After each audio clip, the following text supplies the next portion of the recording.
All right. That was great, dude. All right. Oh, We're going to move breaking on. news! Breaking news! Whoa, whoa, whoa, whoa, whoa. What happened? Someone What just happened? someone just hopped on Underdog using my referral code, so I got $25 more in my account. So Oh, come on, dude. I thought that's that was a big another trade or something. no. I mean, more so breaking news for me, but that's another lineup for me in the Best Ball Mania. So Let's go. I still got to draft my Best Ball Mania I think teams. Jake Bukowski, shout out, brother.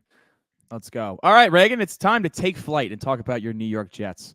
Yes, sir. Coming off a difficult season, which they won 7 games, 7-10. But when you actually look at it, winning 7 games with the situation they had with Aaron Rodgers not completing a pass was pretty damn good. The win total this year is set at 9.5. They won 7 games last year despite one of the worst offenses in the league and also having the 6th most injured roster, a negative 16 sack margin, and a negative 31 penalty margin, which hopefully should get better with an improved roster. 9.5 win total. Some key losses: Bryce Huff, Dwayne Brown, Carl Lawson, Zach Wilson, yuck, John Franklin Myers, Jordan Whitehead, Mekhi Becton, and Connor McGovern. But in comes Hassan Reddick, maybe. Yeah, maybe. John Simpson, Mike Williams, Javon Kinlaw, Tyron Smith, Morgan Moses, and Tyrod Taylor. That quarterback depth could be clutch down the road, Reagan. How good will your New York Jets be in 2024? I'm just going to start, pardon my glaze, 12-5. I mean, I am so excited for them this year. I mean, the biggest thing you highlighted, you just named 3 offensive linemen who are going to be starting for us this year, in Simpson, Moses, and Smith. So, and that was outside of not having consistent quarterback play. That was our biggest issue last year, was our offensive line. Because, yeah, Zach was terrible, but it's not like we could block for him either. I mean, half the time he was getting blitzed and had to just take a sack or throw an interception. I mean, so that is a huge fix right there. Plus, we went out and got Fashanu in the draft, so we got a 4th lineman. And with Tyron Smith, as great as he is, I know for a fact he's probably not going to play 17 games. So you'd imagine he'll get to play a lot too. So that excites me. Obviously, Garrett Wilson, Breece Hall are studs. I mean, Conklin had some good runs in Minnesota with consistent quarterback play and Kirk Cousins. So I think he's a guy that could be good for fantasy, whether it's redraft or dynasty. Snag him late in drafts or even on waivers. Mike Williams will be interesting, but I'm more excited for Malachi Corley just because we took him in the 3rd round, first pick. Aaron Rodgers wanted him, and he's a big yak guy. He actually led all of college football in yak last year, so that excites me a lot. And then on the defensive side of the ball, I mean, we just have Pro Bowlers and all pros all over the field at every level. I mean, between Sauce, Mosley, both Williams brothers, and then obviously Jermaine Johnson had a great year last year in year 2. I hope McDonald can kind of follow that same path where he didn't get a ton of time year 1 and then in year 2 kept it going. I mean, obviously Reddick's a guy who's been a Pro Bowler. I believe in all pro as well, but don't quote me on that. But a guy we've seen be a high double-digit sack guy, so you hope they can figure that situation out. And then obviously between Michael Carter and DJ Reed, they're sick in the secondary as well. So super excited. 12-5. That is my unbiased take. As biased, 17-0. But honestly, outside of like a few teams, we probably have one of the best rosters in the league. God damn it. I hate to agree with you. I have the Jets at 12-5. Wow. Winning the division? Yes, I do have the Jets winning the division. Which today, boom! That is a big boom. Come on now. On betting markets, they actually became the favorite to win the division today, surpassing the Buffalo Bills. And I know. When you actually dig into these teams, the Jets roster on paper is significantly better than the Bills. It's just Aaron Rodgers. Is he going to come back? Is he going to be healthy? Is he going to be the same guy that we saw at 40? Now that he's 41 years old, which for me, I think he will be legit. I don't know if he's going to be in the MVP conversation, but with a 12-5 record, if that actually does happen, he will certainly be in the MVP conversation. For me, it was looking at this roster compared to the other teams in the division and also comparing the schedules. The Jets have the 4th easiest schedule projected for the season by Sharp. And they start off with a really easy schedule after week 1 against San Francisco. They are the first team in NFL history to get 6 primetime games in the first 11 weeks of the season. And they did that, set them up early.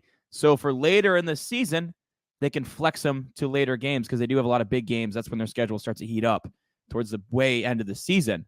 So I think we see the Jets in primetime a lot this year, which was the plan last year, but ultimately didn't work out because Zach Wilson ended up having to be your quarterback. But Yeah, I think the Jets are going to start off hot. Obviously, Aaron Rodgers is back. The offensive line looks legit on paper for the first time in a very long time.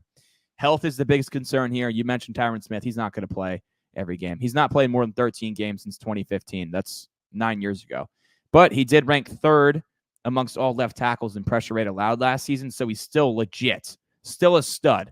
And I loved the Olufoshanu pick because he can play left tackle or right tackle if either Smith or Moses goes down. Beautiful insurance policy because you can't have a 41-year-old quarterback playing behind a revolving door of tackles. Very big. Elijah Vera Tucker's only played 12 games over the last 2 seasons. Him being back and healthy at guard would really add a boost this line because they had to move him around to tackle out of necessity. Let him get comfortable out of spot and he can develop into a Pro Bowl / all-pro caliber player, which would be massive for this offense. We know Breece Hall's legit, 299 touches last year for 1,585 yards and 9 touchdowns. Also, he barely scores within the 10-yard line because they don't really get inside the 10-yard line, so Breece has to score from all over the field. With Aaron Rodgers, I'd anticipate he does get more rushing opportunities inside that red area, and those touchdowns should go up. I would temper expectations with the touchdowns just because I do think the rookie we drafted, Braylon Allen, I think he's just a massive human. So I think he's going to get a lot of the goal line work. And watch out, I think he's going to vulture. He's a guy like I think it's sneaky to have 5+ rushing touchdowns. I know DK offers that, so I got to look at. I'll look at the odds while you keep going on your spiel. I didn't mean to cut you off, but he's sneaky for that. No, I get that for sure. But also at the same time, I anticipate that this team will score a lot more touchdowns in its entirety. So I think Breece Hall will score more than 9. But I do agree with you, Reagan. Braylon Allen, the rookie they took out of Wisconsin, he's only 20 years old, but he was a 3-year starter at Wisco and is an absolute mauler in the run game. Breaks a ton of tackles. He's a big back. I believe he's 230 pounds. So he should be a goal line guy. Breece, they kind of struggle with negative plays, though. He was 45th out of 49 backs in plays that generated 0 negative yards. An improved offensive line should help this. Maybe also being in an offense where it's not like they have to rely on him as that big play threat as much, and they should have other options to move the football. Allows them to kind of play more naturally instead of always trying to look for the home run ball. But, I mean, we're picking hairs there. Breece Hall is a stud, a top 3 back in the league at this point. Mentioned earlier, Garrett Wilson's back-to-back 1,000-yard season, so I'd anticipate if he's healthy, he gets to that 1,400-yard mark with Aaron Rodgers. And Mike Williams has only played in 16 games the last 2 seasons, recovering from that ACL. But when he's been on the field, he's been very, very good. And the Chargers offense was significantly better with him out there. So if he comes back and looks like he did for the Chargers, I think that's a very good number 2 for Aaron Rodgers and the Jets. Defensively, I mean, the top 3 defense in football, it's not arguable. They were first in yards per play allowed and 4th in points per drive allowed last season. Sauce only allowed 6 catches that were 10 or more yards downfield and over 300 coverage snaps last year. He was 2nd in PFF's coverage grade after being first as a rookie. What more needs to be said? Sauce Gardner is the best corner in football. DJ Reed and Michael Carter, like you mentioned, also very good options. So this secondary, you could argue, is the best in football. Tony Adams was great against the run from the safety spot last year. Wild card is Chuck Clark, missed all of last season coming over from Baltimore. So can he stabilize that second safety spot? That'd be huge for this defense. You know, you mentioned Hassan Reddick. 4 straight seasons of double-digit sacks, Reagan. But is he going to be out there? I don't know. You play a game in less than 2 weeks, and he has not stepped on the field. So I think that's unlikely, but at the same time, does he want to get fined? Because it seems like the Jets aren't budging. So I don't know what's going to happen there, but if he actually is in the lineup, wow, this defense is disgusting. Jermaine Johnson, 7.5 sacks in his second season last year. He's a surefire starter. Will McDonald struggled to get snaps, like you mentioned, behind Bryce Huff and Jermaine Johnson last year. But, you know, his pressure rate of 12.8% was promising. So if he has to be your number 2 guy, hey, you took him in the first round for a reason. Let's see what you got. But hopefully he's your 3rd guy, and that's a legitimate pass rush. And then the linebacker core, it's one of the top linebacker cores in the entire league. And Quincy Williams actually surpassed CJ Mosley last year as the better player, I think. He was top 10 in yards allowed per coverage snap and in run stuff. So he does it both ways while Mosley's getting up there in age. He's still a dog, don't get me wrong. But Quincy Williams has really developed. So, yeah, this Jets team is absolutely loaded. They have a favorable schedule. MVP, Hall of Fame quarterback in the mix. What's really held him back is the offense the past 2 years. This defense is top of the league. So Offensively, I can't imagine they're not in the top half of the league with Aaron Rodgers and the additions they made in the offensive line. So for me, the Jets 12-5, I think they're a surefire to make the playoffs this year. Bearing some crazy shit that happens, some crazy drama with Aaron Rodgers or he gets hurt, I think it's very unlikely. This team is just too good on paper to not make the playoffs. Yeah. No, I mean, it sounds like we agree a lot. I mean, I'm not going to complain. You didn't really give me much to complain about. So you just kind There's of really doubled not much down and to gave me some complain more about. talking points. The only thing you can complain about is the durability of the guys that they brought in and the age, but they're all in. They're the most all-in team this year, probably.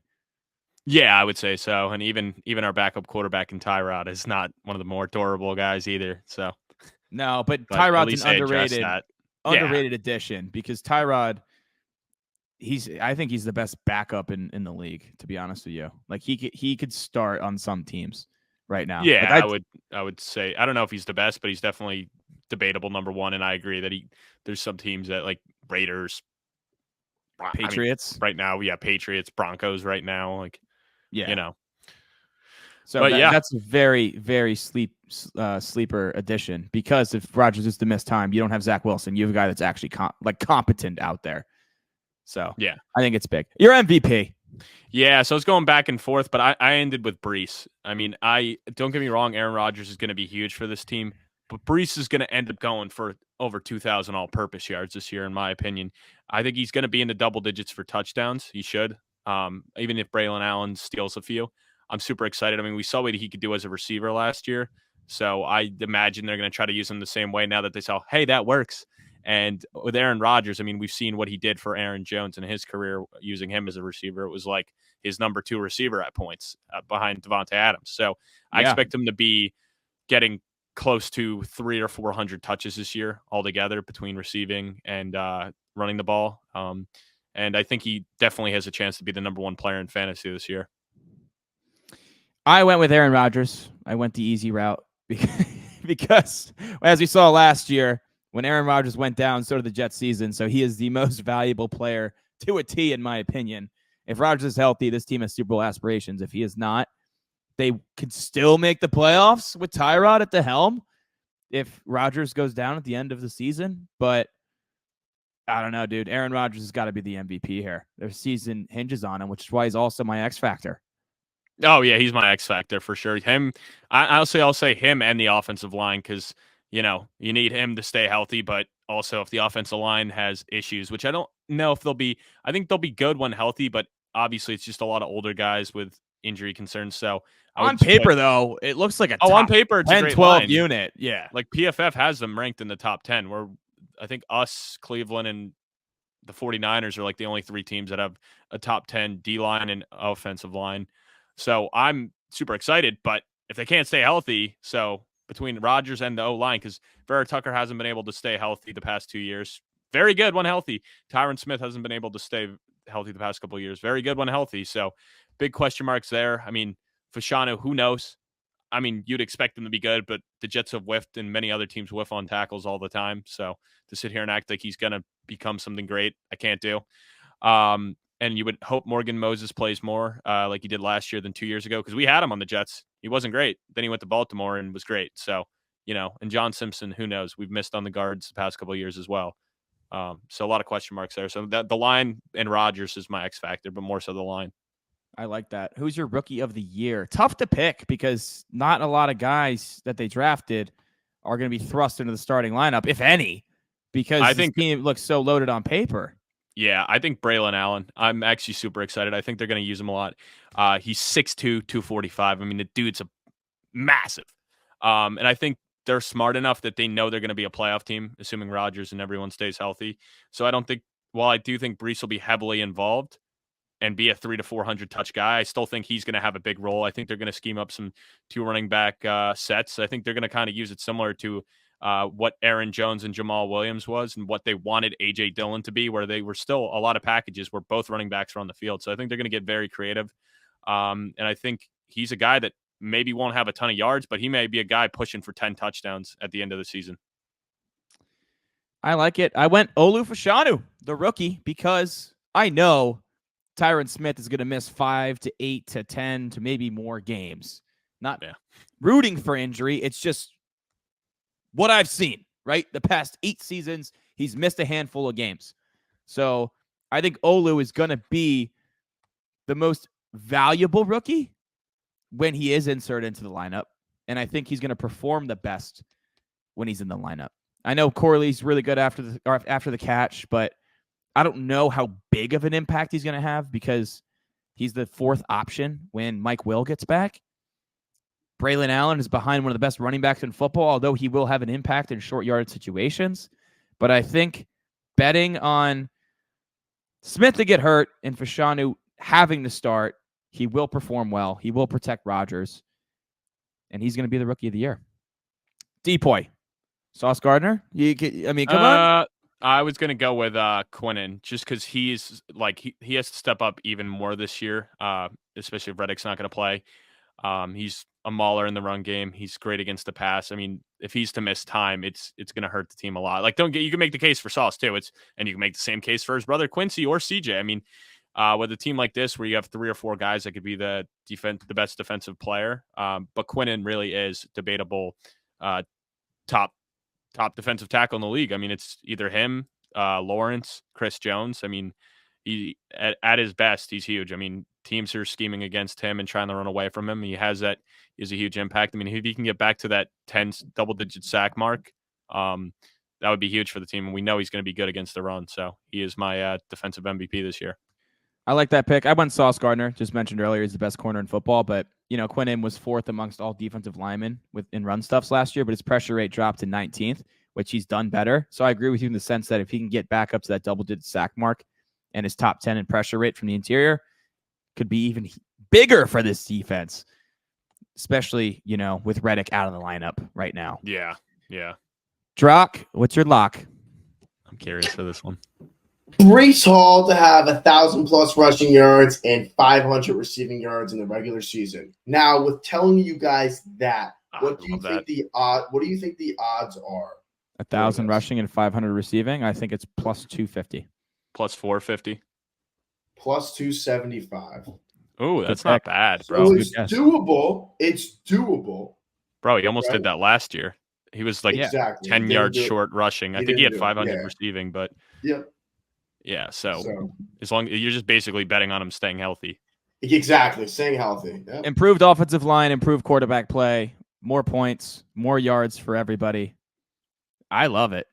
Yeah, I love it. Easier schedule too, so you expect us to be up in a lot of these games and just running the ball with him. But that's also why I think Allen's going to be involved a lot more towards the end of games because he's the bigger back, the mauler that you just want to take when it's in an obvious run situation when you're trying to run out the clock. It's like, hey, Breece Hall doesn't have to take all these hits. We can give it to the mauler.